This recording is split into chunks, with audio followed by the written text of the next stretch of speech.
வணக்கம். இது தஞ்சாவூர் பாலாஜி நகரில் சாம்சங் சோலார் கம்பெனியிலேருந்து போட்டு கொடுத்துருக்குற ஒரு 2 கிலோவாட்டு ஆன் கிரிட் சிஸ்டம்.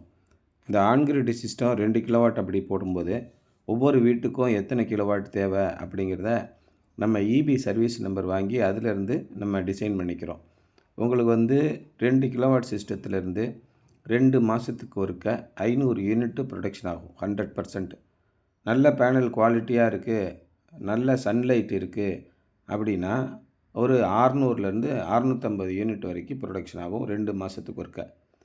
அப்போ சாதாரணமாக நம்ம 500 யூனிட்டுக்கு மேலே யூஸ் பண்ணுறோம், 600 யூனிட் வரைக்கும் தான் நம்முடைய வீட்டில் யூசேஜ் இருக்குது அப்படின்னா நம்ம 2 கிலோவாட்டுக்கு போகலாம்.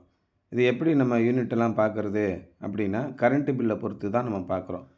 எனக்கு 1500 2000 2500 உள்ளே தான் சார் கரண்ட்டு பில் வருது அப்படின்னா இந்த மாதிரி 2 கிலோவாட் போட்டுக்கணும். 3000 மேலே 5000 உள்ள கரண்ட்டு பில் வருது அப்படின்னா நீங்கள் 3 கிலோவாட்டுக்கு போகணும். இந்த மாதிரி ஒவ்வொரு சிஸ்டத்துக்கும் ஒவ்வொரு வீட்டுக்கும் என்ன தேவை இருக்குது அப்படின்னு ஒரு தம்ப் ரூல் இருக்குது.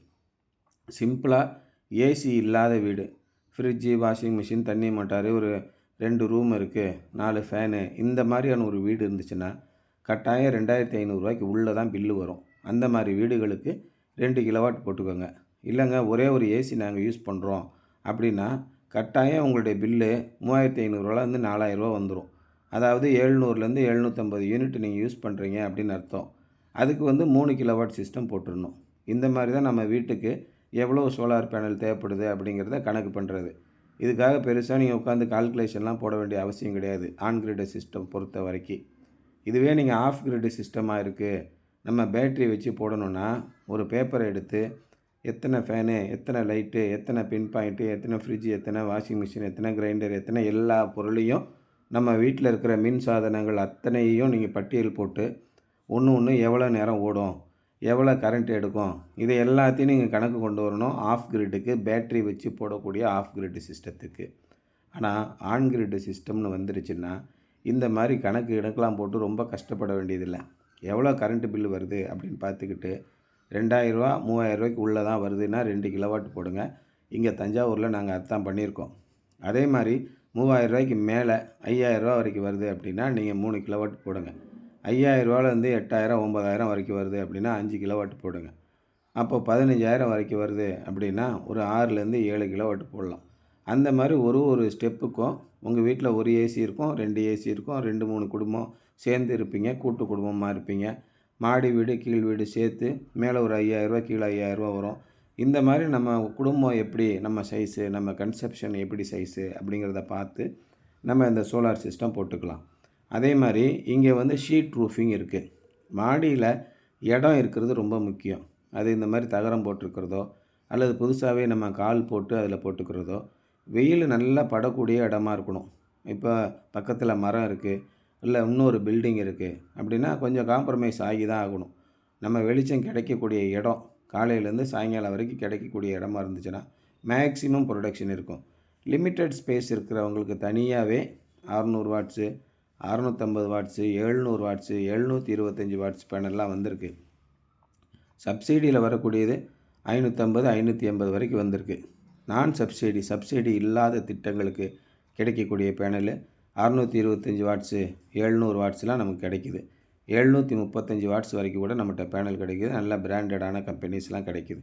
அந்த மாதிரி பேனல் போடும்போது என்ன நமக்கு வாய்ப்புனா, கொஞ்சம் போல் இடம் தான் சார் இருக்குது அப்படின்னா கிட்டத்தட்ட ஒரு 8 அடிக்கு 4 அடி பேனலில் 735 வாட்ஸ் வருது. அப்போனா பார்த்துக்கோங்க, கிட்டத்தட்ட 30லேருந்து 32 ஸ்கொயர் ஃபீட்டுக்குள்ளேயே நீங்கள் 700 வாட்ஸ் உற்பத்தி பண்ணலாம். நம்மகிட்ட இருக்கிறதே 100 ஸ்கொயர் ஃபீட்டு தான் சார். 3 பேனல் போட்டிங்கனாலே 2 கிலோவாட் முடிஞ்சு போயிடும். அந்தளவுக்கு ப்ரொடக்ஷன் தரக்கூடிய இடம் இருக்குது. இடம் நிறைய விஸ்தாரமாக இருக்குது. இப்போ சென்னை மாதிரி இடங்களில் தான் இடம் கம்மியாக இருக்கும். மற்றபடி மற்ற தமிழகத்தின் மற்ற பகுதிகளில் நல்லாவே இடம் இருக்குது. அதுக்கு TCR panel 550 watts, 560 watts, 580 watts, இந்த மாதிரி 2 பக்கமும் பவர் ப்ரொடக்ஷன் பண்ணக்கூடிய டிசிஆர் பேனல் இருக்குது. அதேமாதிரி இன்வெர்ட்ரு ஃபிட் பண்ணுற இடமும் ரொம்ப முக்கியம். காம்பவுண்டு வாலில் இபி மீட்டரை கொண்டு வச்சுருப்பாங்க. ஈஸியாக ரீடிங் எடுக்கிறதுக்கு கொஞ்சம் ஈஸியாக இருக்கும். ஒவ்வொரு முறையும் அசஸர் பெல் அடிச்சுட்டு கூப்பிட வேண்டியதில்லை. அவங்க பாட்டு வந்து காம்பவுண்ட் வால்லே எடுத்துகிட்டு போயிடுவாங்க அப்படின்றக்கா காம்பவுண்ட் வாலில் வைக்கிறாங்க. அந்த மாதிரி காம்பவுண்ட் வாலில் இபி கனெக்ஷன் நம்ம வாங்கியிருக்கும் போது சோலார் இன்வெர்ட்டர் வந்து வீட்டுக்குள்ளே இருக்கிற மெயின் டிபியில் தான் வைப்போம். First fluoro, second fluoro, third fluoro எந்த வீட்டுக்கு நம்ம கனெக்ஷன் வாங்குகிறோமோ அந்த வீட்டோட நிழல் நல்லா இருக்கக்கூடிய, காற்றோட்டமாக இருக்கக்கூடிய, வெயில் நேரடியாக இன்வெர்ட்டர் மேலே படக்கூடாது. அதே மாதிரி அடசலான பகுதிகளில் இன்வெர்ட்டர் வைக்கக்கூடாது. மழை சாரல் அதில் வந்து பட்டிருக்கக்கூடாது. அந்த மாதிரி ஒரு காற்றோட்டமுள்ள ஒரு இடத்துல தான் இந்த ஆன் கிரிட் சிஸ்டம் வைக்கணும். அது ஆன் கிரிட் இன்வெர்ட்டருக்குனே தனியாக ஒரு எர்த்து கொடுத்துடணும். பேனலுக்குன்னு தனியாக ஒரு எர்த்து கொடுக்கணும். இடிதாங்கிக்குன்னு தனியாக ஒரு எர்த்து கொடுக்கணும். இந்த மாதிரி தனித்தனியாக கொடுத்தா தான் உங்களுக்கு சிஸ்டம் வந்து எந்தவித எரரும் இல்லாமல் ஃபங்க்ஷன் ஆகிக்கிட்டுருக்கும். இதான் ரொம்ப முக்கியமான விஷயம். அதனால் இன்ஸ்டாலேஷன் பண்ணும்போது இந்த மாதிரி விஷயங்களெல்லாம் மனசில் வச்சுக்கிட்டு நல்ல காற்றோட்டமான இடத்துல வைங்க. எந்த பிரச்சனையும் லைஃப் டைம் வராது. குறைஞ்சபட்சம் 10 வருஷம், அதிகபட்சம் 30 வருஷம் நல்லா தாராளமாக வேலை செய்யுங்க.